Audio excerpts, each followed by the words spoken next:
Morning, everybody. Welcome to Bottom Line Thursday. Brad Johnson here. Chris Bowling.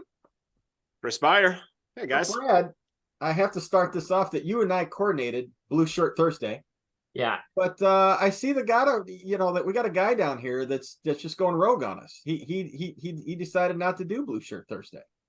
Yeah, nobody called me, but always in my back pocket. Blue shirt in the office. Nice. It does Just in case. But, I had to change it up a little bit. But I do like us wearing blue. It is my favorite color. I just happened to pick red today, not thinking about it. Brad, all right, you're out of the penalty box. We're always excited for Bottom Line Thursday. You always bring so much wealth of knowledge into our industry. We greatly appreciate it. You have something that I found interesting. I know absolutely nothing about. I have to admit, I did not read this one because I was like, that's stupid. But the more that I heard you talk about it, you were like, wait, this is not stupid. This might have some validity in the future. So what is an AI doctor's office?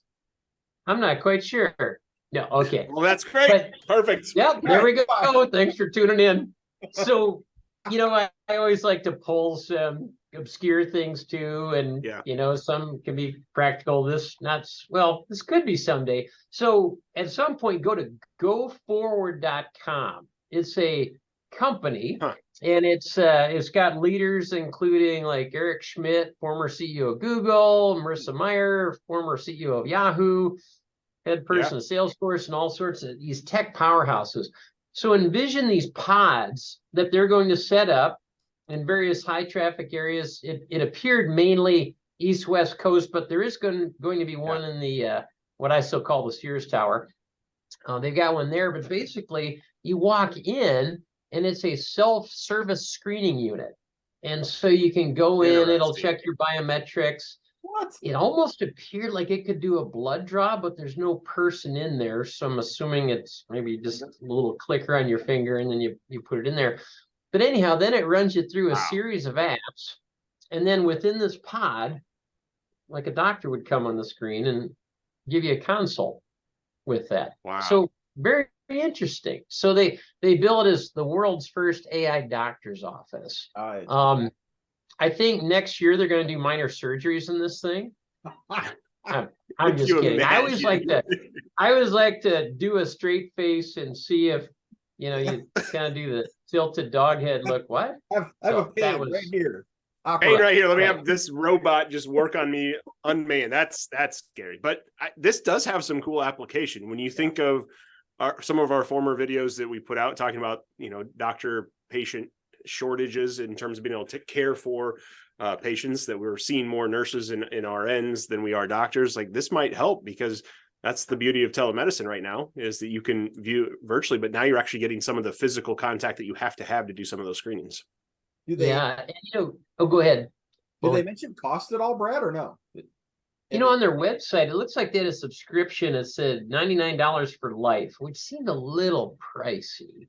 I mean, it seems like one of those things you just go in there once or twice a year. Who knows? I don't think we're going to get one in the Quad Cities anytime soon, but probably not. Chicago we have a couple of health systems that will make sure that it just won't get power or something because they don't want competition in this town. You know that. But you think about that. I mean, if you start putting that in the big cities, is it going to serve a population that isn't currently going into a health system or has the relationship? Because it is harder and harder to get that relationship started, and people aren't comfortable like testing out the doctor. They want to just get their stuff done. So that it could fit. But I agree. I think it's going to see some competition push back on it. Yeah, and I think about locally, wasn't it Hy-Vee for a while that tried the walk-in clinics? Yeah. And then they stopped doing that. It's my understanding that they just had a hard time staffing it. Now, granted, this couldn't do everything that could do, but I think to that point of it's probably a little more than the doctor app on your phone. It would do a little more than that, but not quite as much as a live office visit.